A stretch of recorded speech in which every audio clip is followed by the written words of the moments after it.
es sistema urinario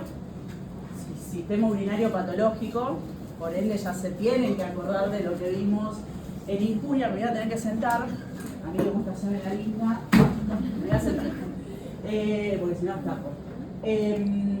Así que vamos a ver, cuando yo hablo de aparato urinario, ¿qué estudios de imágenes? Bueno, ¿me puedo parar? Porque ahora no voy a pasar.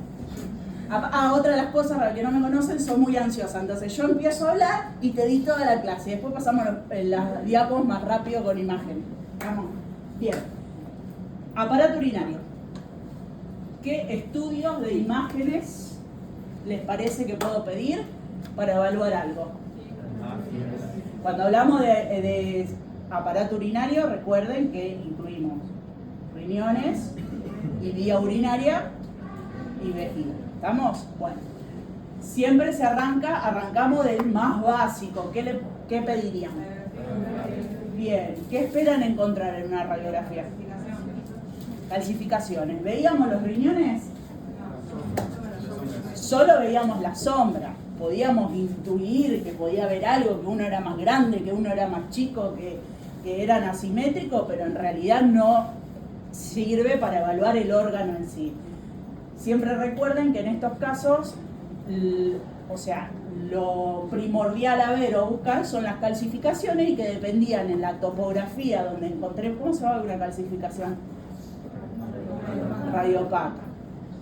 Dependía en la topografía que lo encontremos,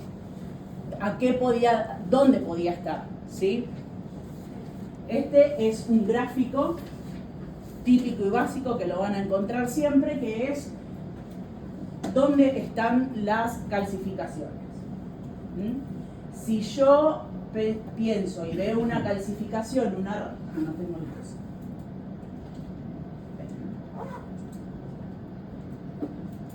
Una radiopacidad a nivel del hipocondrio derecho o del flanco derecho, ¿qué puedo pensar? Vesícula es uno, si es hipocondrio, y flanco riñón, lo mismo que del lado izquierdo. Si yo veo una imagen radiopaca paralela a lo que es la columna, lo primero que voy a pensar es uréter. Si me voy a pelvis, por ejemplo, y lo veo en la línea media y esas calcificaciones tienen un tamaño más o menos considerable, lo primero que voy a pensar es vejiga. Ahora, si está en la pelvis, pero sobre sínfisis pubiana y es un hombre, si es mujer, útero, como los miomas calcificados, por ejemplo, nada más que las prostáticas suelen ser más puntiformes, más chiquitas, y las uterinas un poquito más grandes, ¿sí? Después, a nivel de lo que es el hueso, o sea, los coxales, los sacros son los granulomas que están calcificados. Es común verlo, por ejemplo, en gente grande que en el recorrido de su vida recibió mucho tratamiento por vía intramuscular, por ejemplo. ¿Sí? Bien. ¿Qué radiografía o qué tipo de radiografía? La simple, pedía para evaluar tracto urinario. Directa renovesical. Bien, de frente. ¿Y qué la diferenciaba de un abdomen? Sínfisis pubiana. Para arriba es directa renovesical. Cúpulas diafragmáticas. Para abajo es la de abdomen de frente. Si veo las dos cosas, porque a veces es más petizo, más cortito el paciente y puedo ver las dos cosas, le puedo decir que es abdomen, no hay problema. Pero si yo no veo cúpula diafragmáticas, no puedo decir que es un abdomen, ¿sí? Bien. Con esta misma metodología de placas o de radiología, ¿qué podía sumarle yo para hacer un estudio también para la evaluación del tracto urinario? ¿Qué contraste?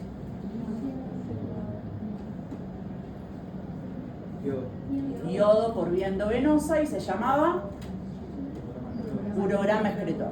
Recuerden que el urograma excretor siempre se tenía que tener una basal sin el contraste, porque ¿cómo se ve el contraste? Radiopaco. Si yo tengo calcificaciones, me las como, no las veo porque también son radiopacas.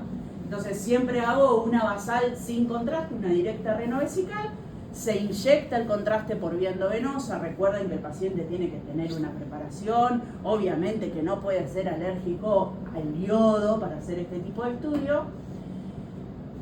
Y se tomaban placas seriadas, a los 5 minutos, a los 10 minutos, a los 15 minutos, a la media hora, y después lo hacía ir a hacer pis y volver y hacer una cosmiccional. Esto no solo evaluaba lo que es la anatomía del tracto urinario, sino también la función, porque ¿qué iba a ver? Primero si toma el contraste, si concentra el contraste, y otra si lo elimina. Algo a tener en cuenta, esto es un repaso general porque ya lo vimos en injuria, era que el uréter no se veía en su totalidad, sino segmentado por la peristalsis. Algo importante, y siempre para preguntarle al paciente si tomó buscapina, por ejemplo, porque eso va a hacer que la musculatura esté media paralizada, y sí podemos verlo en su totalidad. ¿Estamos? Bien.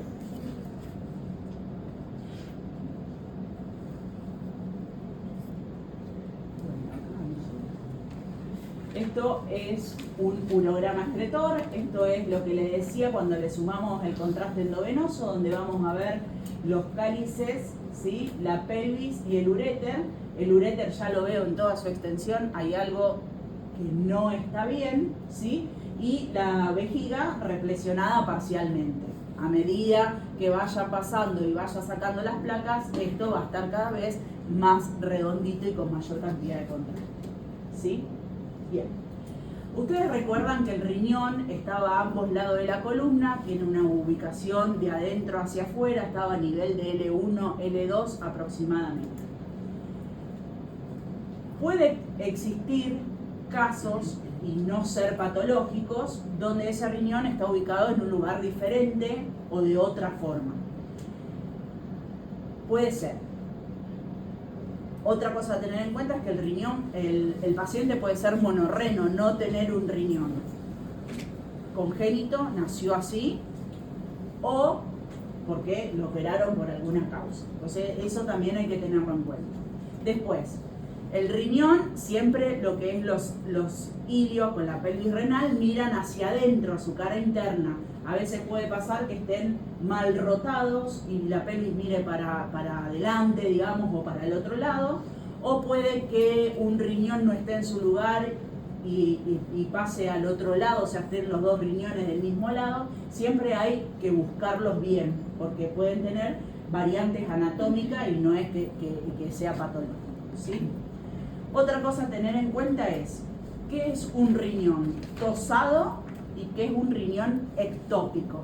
Que no es lo mismo. Los dos significa que están fuera de su lugar, ¿sí? Una gran diferencia.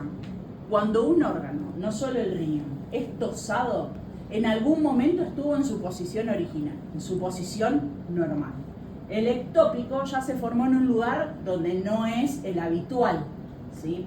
Entonces, ¿cómo me doy cuenta yo que un riñón es tosado y no es ectópico? Por todo lo que lo rodea. Cuando yo tengo un riñón tosado, o sea que en algún momento estuvo en su lugar, y por ciertas causas, no sé, por ejemplo, puedo tener un tumor hepático que me produce una hepatomegalia y el riñón baja, puede ser por síndromes que alteren los medios de fijación, ponele. Bueno, el riñón se formó en su lugar habitual, o sea, va a estar irrigado por una rama, por la rama renal de la aorta, que está a nivel de L1 y L2, y el uréter va a tener un trayecto, o sea, un largo habitual. Entonces, cuando el riñón baje y se ubique en otra posición, ese uréter va a estar todo enroscado, pero va a ser largo. Y la rama que le da irrigación va a ser larga, como en este caso. Acá se forma, el riñón estaba acá, entonces va a estar irrigado por la arteria renal, y el uréter va a tener un largo habitual y va a estar enroscado. Ahora, si el riñón desde un principio se formó en un lugar que no iba, o sea, es ectópico, la irrigación va a estar dada en el nivel, las ramas va a estar, o sea, van a ser del nivel donde está el riñón ubicado. Puede ser o aorta terminal o inclusive de las ilíacas. Y el uréter es cortito, porque se formó ahí, así. ¿Entienden la diferencia entre uno y el otro? Sí. Bien.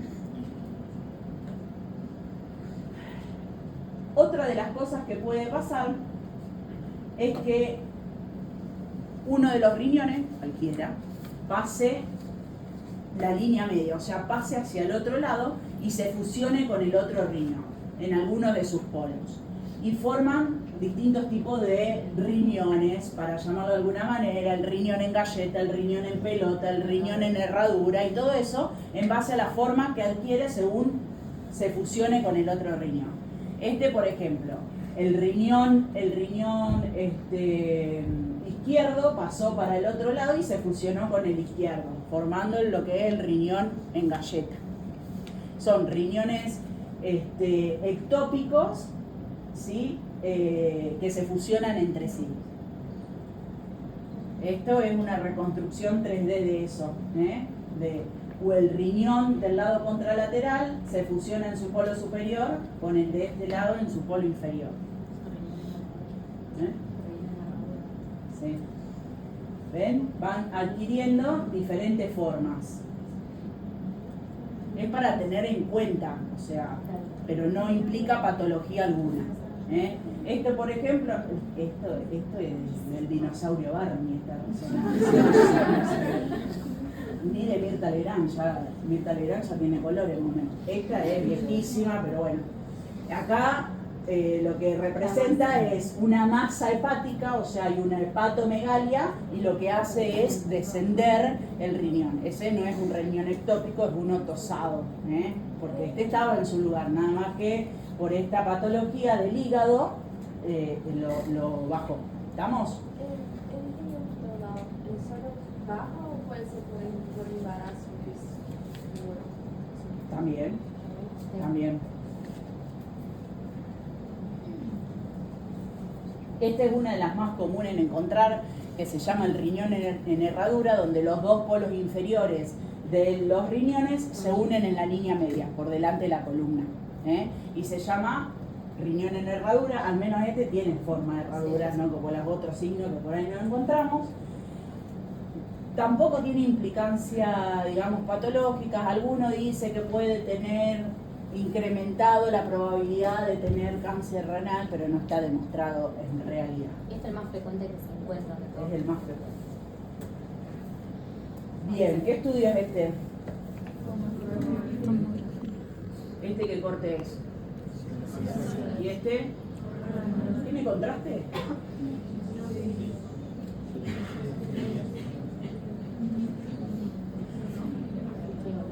Sí.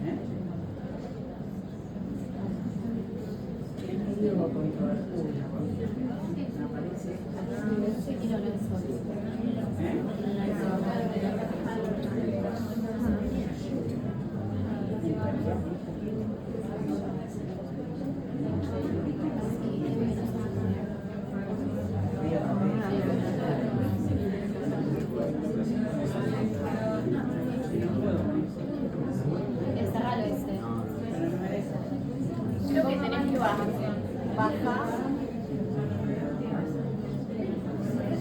No, más arriba. Ahí, abajo del. Ahí en azul. Sí. Y después lo saco. Y ahí lo cerramos. Bueno. Debe ser la doble que estaba encima. En realidad sí tiene contraste. Tiene los dos contrastes, contraste endovenoso y contraste oral. Este es el intestino, ¿sí? Y si bien acá tengo los vasos, aorta y vena cava, y lo comparo con el músculo y más o menos tienen la misma densidad, adentro los riñones, ¿sí? El ilio renal está tenido, o sea, está en una fase muy tardía que ya está excretando. ¿Estamos? ¿Ven acá?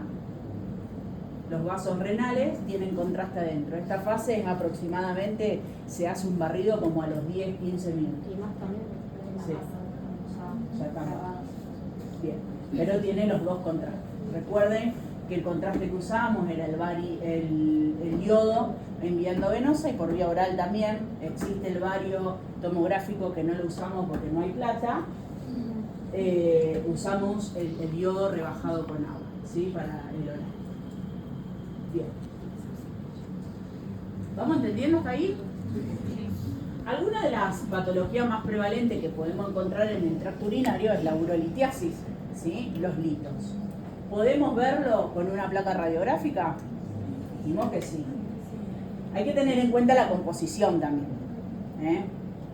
que tiene ese lito. ¿Podemos verlo por ecografía? ¿Cómo veríamos un lito por ecografía? Con sombra acústica posterior.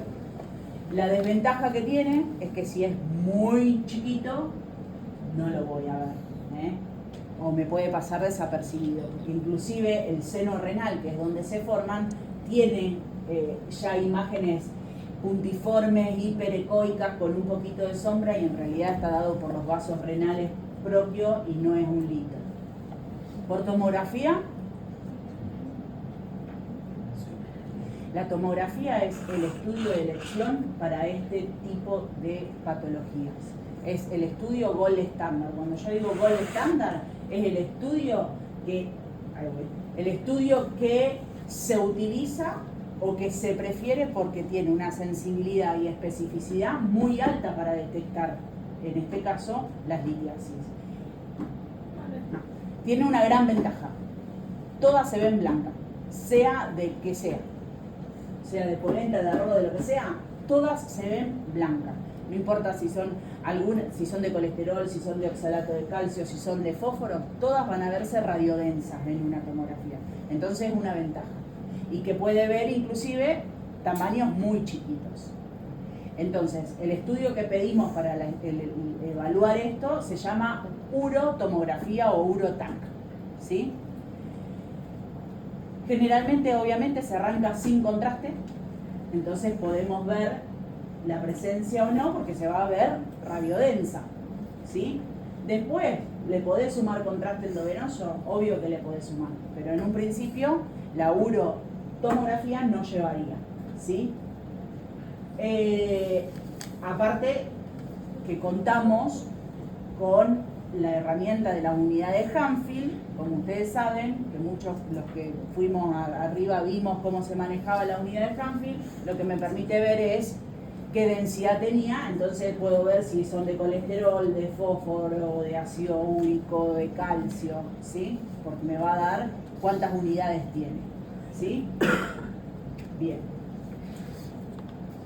¿Ves? Con la unidad. Si es un ácido úrico va a estar entre 300 y 600, y si es de oxalato de calcio va a superar los 1000, generalmente, ¿sí?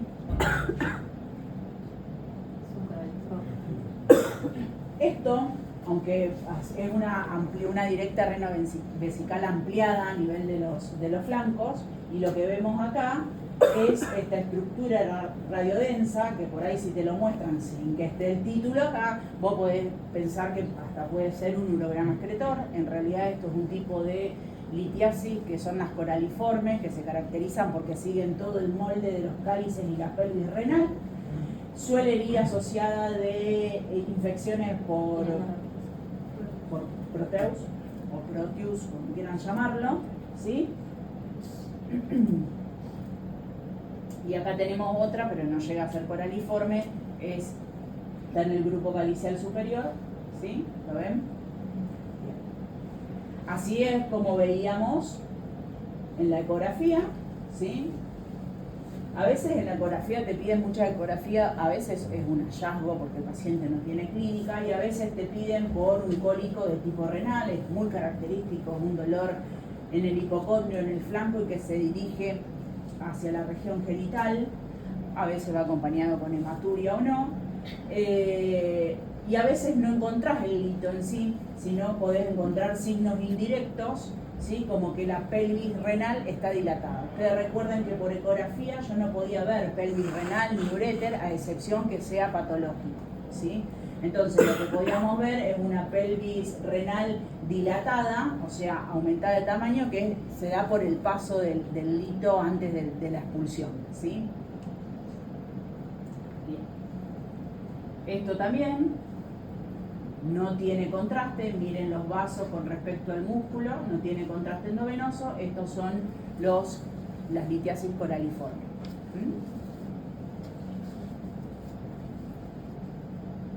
Así veo también en una placa radiográfica como veo una litiasis. Esta es ureteral cercana a la desembocadura con la vejiga,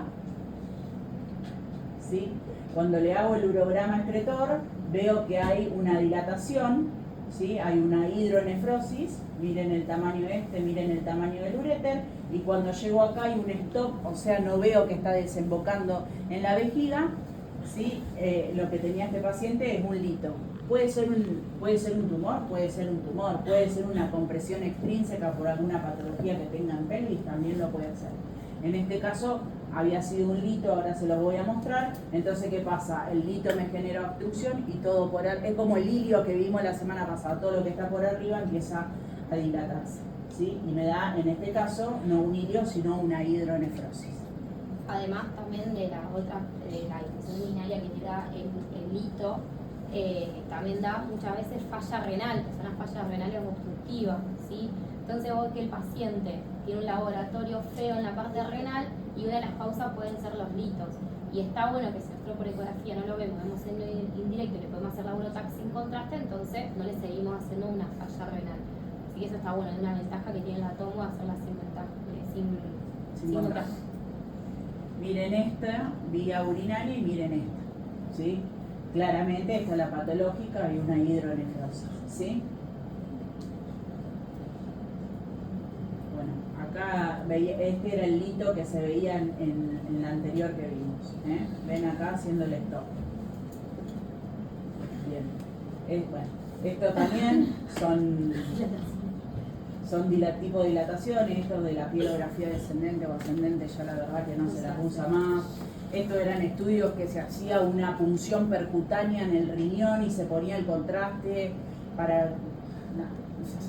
Ya con la tomografía. Ahora ya con la tomografía, todo esto. Acá ven que está el catéter. No, esto de ninguna manera. ¿Ven acá? No anestesiado. No, solamente en la piel para bueno, esto también, una hidronefrosis. Ven acá la dilatación que hay y acá está el defecto de relleno, ¿sí? Este no tiene mucha pinta de lito, podría pensar más en un tumor uroterial, digamos, más que otra cosa. Esto es con otra cosa que me puedo encontrar, esto es un urograma excretor y lo que vemos acá son dos viboritas. En realidad lo que es una doble vía excretora, que también es una variante anatómica que nos podemos encontrar, donde el paciente tiene dos sistemas de eliminación de los tóxicos y las orinas, o sea, tiene dos pelvis, dos uréteres. ¿Y qué puede pasar? Que cada uno de esos uréteres desemboque de manera independiente en la vejiga o que en la parte final o media se unan y desemboquen en un mismo uréter. Una doble y también es una variante anatómica. Esto es lo que les decía antes. Esta es una imagen de hidronefrosis por ecografía. Recuerden que todo lo que es líquido se ve anecoico, ¿sí? Con el refuerzo posterior.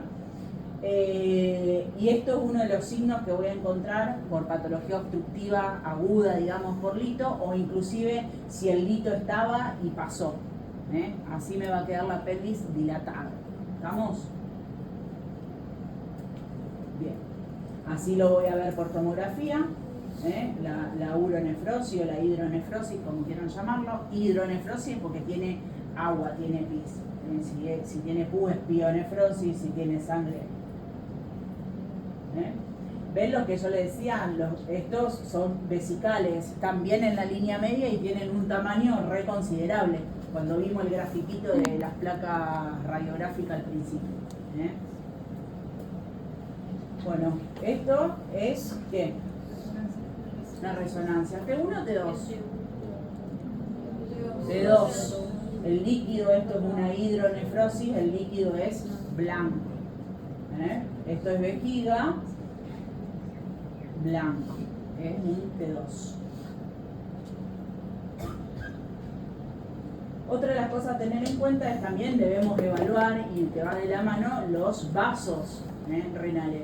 ¿Se acuerdan que yo en injuria le había dicho que se piden mucho? Son angiostomografías. Angio significa el prefijo de vaso, como uro, el prefijo de urinario. Acá se hace puede hacer una urotomografía con angiotomografía. Se pide mucho fundamentalmente para los tratamientos de trasplante renal, fundamentalmente para los donantes, para ver las variables que puede llegar a tener y si son compatibles o no, no solamente por la genética y todo eso, sino también por la vasculatura que tiene. A veces nos podemos encontrar con dos arterias renales, a veces arterias renales accesorias, arterias polares, ¿sí? Miren acá, este es lo normalito, digamos, ¿ves? Acá tiene vasos de más. Entonces, en base a eso, después se va evaluando si es compatible o no para donar. ¿Ven? Dos arterias renales, miren acá, polares, ¿sí? Bien. Otra de los trastornos vasculares que puedo encontrar es un infarto renal. Acá lo que se rompió, lo que se dañó fue el hilio renal. Una de las causas más comunes suele ser el traumatismo, ¿sí? Pero puede haber otra. Hay tumores que generan trombosis y pueden obstruirlo y también no me llega sangre al riñón y me produce esta imagen. Esto es lo normal, ven la diferencia entre la corteza y el seno con el contraste. Esto está en un estadio arterial, ¿sí? Y acá vemos que solo esta parte, el resto está todo infartado, no va a tener porque está dañado el hilio renal, ¿sí? Lo mismo que acá, ¿ven?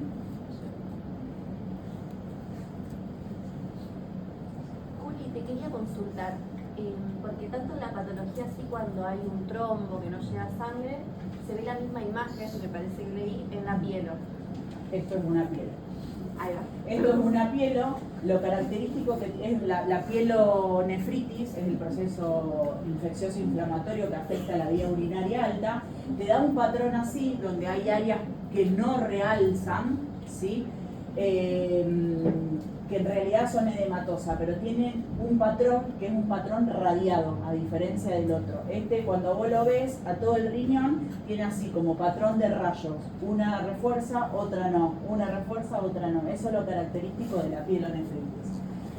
Aparte de que la arteria renal pinta. En la diferencia del trombo, no. Después vos podés diferenciar si el trombo es tumoral, porque el trombo tumoral realza alrededor, en cambio el trombo, no sé, por alguna otra causa, una TBP o algo de eso, no realza. ¿Entendés? Pero el hilio se comporta bien frente al contraste y da esas imágenes en rayos. También la clínica, o sea, sí, aparte la clínica. Pero bueno, viste que acá nada de... Y si no, otra de las cosas, o como puede presentarse, es a través de un absceso. Recuerden que el absceso era una colección de pus, de líquido purulento, de paredes gruesas, y que cuando yo ponía contraste, a través de la tomografía lo caracterizaba porque lo que reforzaba era la pared y no lo de adentro, ¿sí? Como en este caso. Paredes gruesas con realce luego de contraste.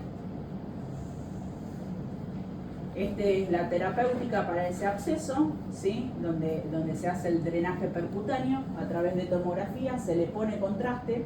Antes, el yodo que usábamos antes, cuando yo había arrancado la residencia y eso, ya te mataba el bicho todo, porque era tan hiperosmolar y tenía todo que le ponían y era como un antibiótico. No, porque ya obviamente por suerte para el paciente se fue perfeccionando un poco y bajando la osmolaridad y la toxicidad. Así que bueno, se pone eso obviamente para guiar que no hayamos pinchado otro lado y el contraste se vaya para el retroperitoneo, digamos, y estaríamos en problema. O sea, se pone más como guía que otra cosa. Bueno, estos los toman como hallazgos incidentales. No creo que dos riñones de este tipo no tenga nada alterado. Esto es una cosa es encontrar un quistecito por ahí, otra cosa es encontrar esto, que es una poliquistosis renal. En realidad la poliquistosis renal se caracteriza por la presencia de múltiples formaciones quísticas que reemplazan el parénquima renal lo reemplazan. A veces encontramos quistes en algún otro órgano, generalmente es el hígado, ¿sí? Qué sé yo, uno así aislado es un incidentaloma porque no produce absolutamente nada de clínica ni tiene ninguna implicancia patológica. Están ahí, se controlan, siempre y cuando no tenga tabique, no tenga pared de gruesa, porque ahí ya pasamos a otro tipo de... Cada uno de los quistes después se evalúan y tienen distintas, según Bosniak, son características grados que nosotros evaluamos para ver si tienen mayor o menor probabilidad de pasar a la malignidad. Pero el simple que tiene el líquido puro y una pared casi imperceptible no produce nada. Ahora estos son pacientes que dializan. Este si está dializando. ¿Este es un T1 o un T2? T2. Muy bien. ¿Y esto qué les parece? Este es un niño de 3 años aproximadamente, que la madre lo lleva a la consulta por dolor abdominal y porque le ve la panza gordita. Sí. Podría ser, pero no es. ¿Qué ven en esta placa? Esto es una radiopacidad. Recuerden que los chicos normalmente deberíamos encontrar algo de aire en el intestino delgado, en la ampolla. Esto es una radiopacidad. Bien. ¿Qué podría? Acá me dijeron asitis. Es un diagnóstico porque lo voy a ver igual. Para verlo en una placa tiene que estar ahogado el paciente en asitis, pero sí se ve. Un tumor. Es un tumor. Este es un tumor típico de los niños, típico de este sistema, digamos, que se llama tumor de Wilms, que es un nefroblastoma, un tumor que nace de las células nefroménicas, ¿sí? Y que es común que entre los meses, digamos, hasta los 5 años es la mayor incidencia que tienen, entre los 3 y los 5 años, ponele. Y se caracteriza por eso, por dolor abdominal, una panza aumentada de tamaño, gordita, ¿sí? En adultos puede darse, pero en un 80% es de niños, un 1% es de adultos. La sobrevida que tiene, obviamente que depende en el estadio en que lo descubro. Viste, los pibitos son muy raros, algunas madres son menos preocupadas que otras, entonces por ahí me duele la panza o le veo la panza gordita, no, porque comió chocolate, igual a nosotros no nos va a pasar, porque cuando tengan hijos y te digan me duele la panza, yo ya hice un cuadro sinóptico desde apendicitis hasta todo, o sea, a nosotros nunca es el chocolate, para los médicos jamás es el chocolate, es todo lo grave, o sea, todo. Es muy estresante, chicos. Me duele la cabeza y yo ya empecé tumores pediátricos. No es joda, es muy estresante.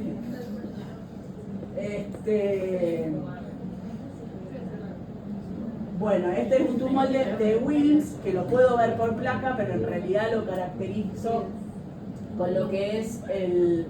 Bueno, este punto no es... Bueno, no sé por qué me pasó. Lo caracterizo con la tomografía. Es un tumor muy voluminoso que puede afectar a los 2 riñones inclusive, y se caracteriza porque adentro es muy heterogéneo, tiene calcio, tiene sangre, tiene necrosis, ¿sí? Y la sobrevida con la cirugía, y después hay que ver por qué se elige la tomografía y la resonancia, por lo mismo que le digo siempre. No solo porque lo caracteriza, sino porque permite ver el resto del cuerpo, entonces puedo estadificarlo, porque depende mucho si va más allá de la cápsula renal, si se va a otro lado, si yo además de la cirugía le hago quimio o le hago radioterapia.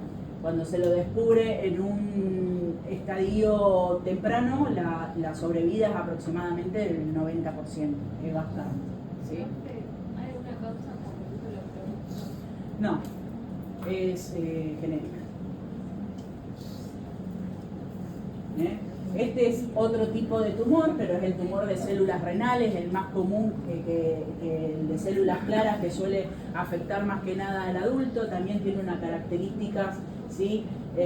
¿Ven por qué uso el contraste? Miren, esta es una fase sin contraste y yo veo que un riñón está más grande que el otro y veo algo acá, pero yo digo, ¿qué es? ¿Un quiste? ¿Un lipoma? ¿O qué? Cuando le pongo contraste me tiñe de esta manera y yo digo, no, esto bueno no es. Digamos, todo esto negro que uno ve es necrosis que no suele reforzar con el contraste, entonces buenito no es.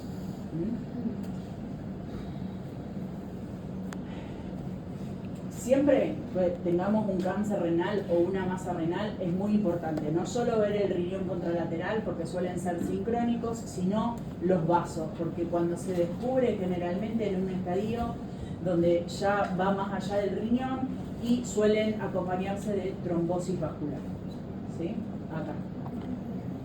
Esto tendría que estar bien blanquito y en realidad no tiene. Son muy frecuentes en los tumores de células claras las metástasis óseas. O sea, muchas veces el paciente debuta con una fractura patológica, le llaman a toda la atención, se le hace una tomografía y se encuentra con esa masa renal y ahí ya tenés el Ya primario. está en un estadio Ya avanzado. está avanzadísimo. A veces, claro, la mayoría, te diría que la mayoría de los pacientes debuta con alguna clínica secundaria a lo que tienen, generalmente metástasis, qué sé yo. No, tiene visión borrosa hace una semana, vos que atinás a pedirle una resonancia o una tomografía de cráneo y en realidad cuando lo ves es metástasis lo que tiene, son imágenes típicas de metástasis, entonces ahí le tenés que hacer una pantomografía de arriba abajo buscando lo que es el primario, porque generalmente lo desconocen. Algunos tumores dan síntomas por sí solos, digamos, el tumor renal da el síntoma, que lo más común es una hematuria, pero bueno, a veces no pasa desapercibido y no, hice el PI un poquito, sí, me acuerdo que el año pasado hice el PI un poquito más oscuro. Hay gente que hace, o sea, orina sangre con coágulo, entonces le llama más la atención, pero bueno. Esto también es, esto es un cáncer de vejiga de células transicionales y este es el patrón más común con el que se presentan, que es una imagen de tipo polipoidea que crece hacia la luz, endofítica, de bordes irregulares, como si fuese un coliflor, ¿sí? Se asocia a engrosamiento de la pared, ¿sí? Y así, igualmente, así lo voy a ver en la ecografía también, ¿eh? Este es el patrón tipo. Estos pacientes se le puede hacer una citoscopía, que es un estudio directo con un endoscopio en la vejiga, se extirpa ese pólipo, se trata de dejar un margen para, de última, si es positivo, que sea curativo y después, bueno, se empiezan a hacer estudios para ver si tiene compromiso en el resto de los órganos o no. Profe, ¿lo normal es ver el crecimiento de la pared de forma simétrica o puede ser simétrica también? No. Muy raro. Porque puede haber un engrosamiento de la pared que es simétrico, pero empezá a buscar otra causa. Por ejemplo, lo más común es prostático. Una próstata muy grande que hace que se empiece a generar una vejiga de lucha. Entonces tiene todas las paredes engrosadas, pero todas las paredes. Cuando ya el engrosamiento es más focal, eso te tiene que llamar la atención para otra cosa. Además, el paciente seguramente con un tumor de esto va a estar con hematuria. Hematuria. Y con la vejiga en lucha es el que hace pis en chorrito, claro, o se levanta muchas veces a orinar y eso que acá no pasa. La gran desventaja, aparte de, bueno, de tenerlo, es que son muy recidivantes, recidivan mucho, se saca, vuelve. Estos pacientes después se siguen con un tratamiento inmunomodulador que se hace con la vacuna, la BCG, la que se le pone a a los chicos, se sigue con eso. Esto es una reconstrucción que se hace a través de tomografía, donde bueno, este tenía un tumor en el polo inferior del riñón, y lo que se hace, o algunos o muchos oncólogos, en vez del tamaño de, ¿viste? Cuando nosotros describimos una imagen de este, ponemos masa, ocupante, espacio, la describimos todo, que mide tanto por tanto, lo que se hace, en realidad muchos oncólogos piden el volumen, porque lo consideran más fidedigno que la medida en sí. Entonces vos sacás el volumen, que se hace a través de, digamos, de una reconstrucción en tomografía. Entonces con esto tienen el volumen basal, digamos, y después van haciendo, o lo usan mucho para ver cómo va respondiendo al tratamiento. Bien.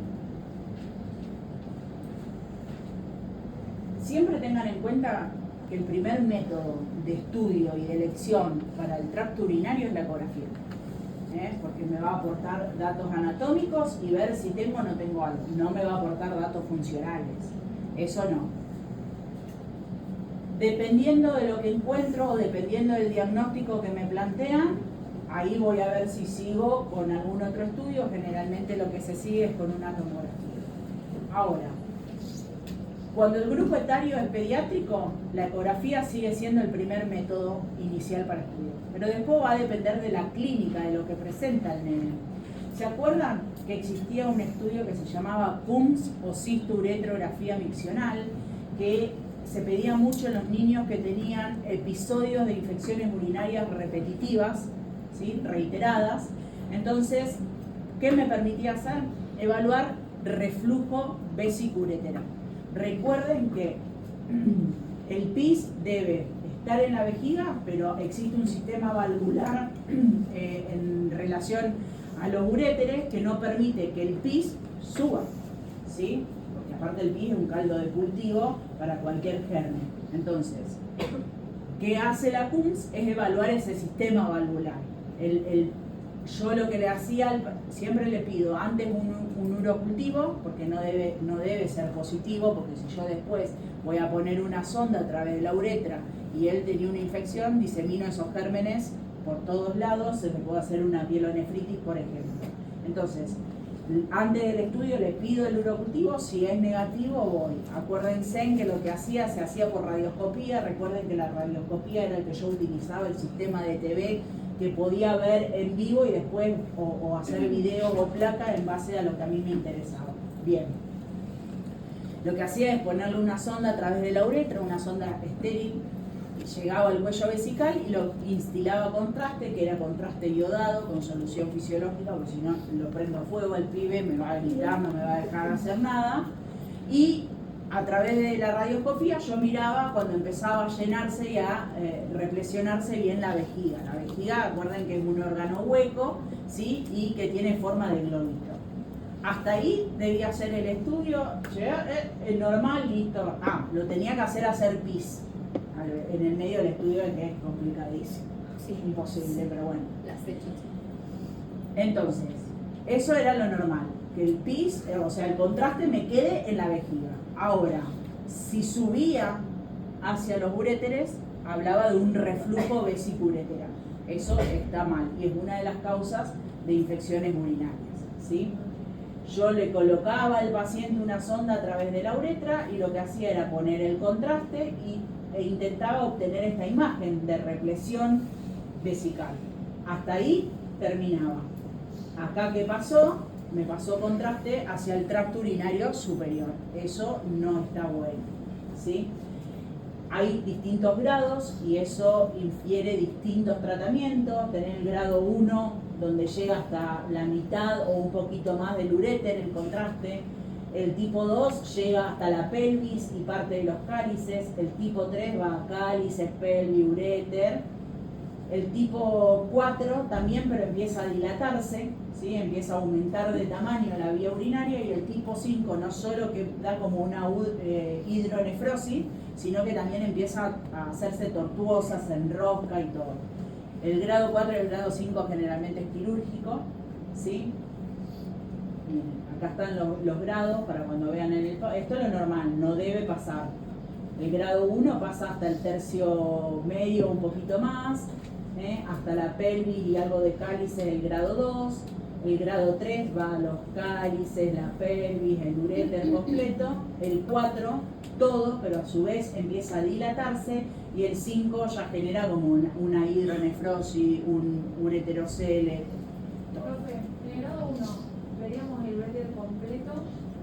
Un poquito menos, no llega a pelvis. ¿Lo veríamos cortado o todo No, lo ves completo. completo? Bueno, esto es una ecografía que también evalúa el reflujo, obviamente que es un método que no se utiliza, ¿sí? para evaluar el reflujo. Nos quedamos con la CUMS, que es esto, donde ves acá si ven la sondita, ven el pediátrico que tiene los nucleositicaciones chiquitos, la vejiga y el pasaje hacia la vía urinaria superior, y aparte está aumentada de tamaño. Esto es un grado 3 o 4, diría yo, un 4. Bueno, acá dice 4. No voy a discutir.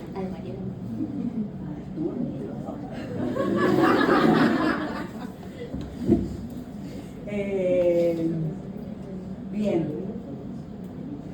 Acuérdense que existe dos tipos de reflujo, uno que es el activo y el pasivo, por eso le tengo que hacer a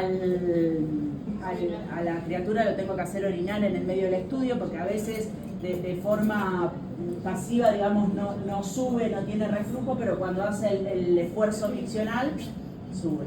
Y ese también es un tipo de reflujo. ¿Estamos? Bien. Miren, este ya es un grado 5. ¿Ven el uréter? Un mega uréter tiene. Profe, para ver ese tipo de reflujo, si es miccional o no, Ahí mismo. ¿lo hago con la fluoroscopía? Sí. Ahí, en el tiempo real vas viendo. Es una cagada, porque vos estás esperando ahí, cuando te descuidaste 5 minutos y hiciste así, te me va el pibe. Entonces otra vez tenés que esperar todo, es terrible. Pero sí, se hace con la radioscopía. ¿Ven? El mega uréter, todo, una terrible. Este obviamente que es un grado 5. Además, ¿se acuerdan que existe otro tipo de estudio que podía estudiar la parte urinaria, o sea, la vía urinaria inferior, como es la uretra, que era la cisturetrografía, que lo que hacía era a través de una jeringa TUMI, que son esas jeringas que tienen un pico ancho, a través de la uretra, en el hombre a través del glande, lo que hacía era ponerse el contraste también con solución fisiológica, porque si no le queda el pico mal. Nos ha pasado, pero o sea, nos ha pasado que se ha puesto un poquito más puro de lo habitual y no sé si debe tener hijo el pibe, no sé. Acuérdense que esto lo que hacía era tener la uretra, obviamente que podía seguir ascendiendo y evaluar vejiga y todo. Era muy pedido en los hombres, fundamentalmente los que tenían hiperplasia prostática, porque se les caracterizaba porque la próstata al aumentar de tamaño comprimía la uretra, pero en los niños también podemos pedir, porque son muy comunes las válvulas ureterales, que son como membranitas, que en realidad lo que hacen es, si yo paso la sonda, pasa normalmente, o sea, así se abre, pero después no puede eliminar ni el pis, ni en este caso ni el contraste, no tiene la función valvular que debería tener. Entonces, como conclusión, radiografía, calcificaciones básicamente, ¿sí? El urograma excretor sirve para la anatomía y ve función también del sistema urinario. Hoy en día, o sea, se usa cuando no tenés otro recurso, pero es uno de los más viejitos que sigue siendo utilizado, y sirve para evaluar patologías congénitas, tumores, infecciones, litiasis, absolutamente todo. El primer método que se hace para evaluar esto es ecografía, por todas las ventajas que tiene. Primero porque me brinda información importante, y segundo porque no tiene radiación ionizante, porque es barata, porque es uno de los estudios que más disponible está. ¿sí? Y la tomografía y la resonancia se usan más para casos más especiales. Una de ellas es para el estudio de la urolitiasis cuando los otros te dejan dudas, que se hace la tomografía, o para estudios de angiografía, ¿sí? Y son muy útiles cuando se descubren tumores por la propia estadificación que me da de no solo evaluar el riñón y la vejiga, sino el resto de los órganos. ¿Estamos? Acuérdense, método inicial es la ecografía. La resonancia se utiliza mucho, fundamentalmente en niños, cuando generalmente tiene síndromes congénitos o le encontramos algo como una malrotación o una fusión o una ectopía renal, porque suponemos que tiene un síndrome genético y que va asociado de otras cosas. Esas alteraciones congénitas renales generalmente van asociadas de patologías medulares o alteraciones, anomalías espinales, entonces la resonancia es el método de elección. ¿Estamos? Termino.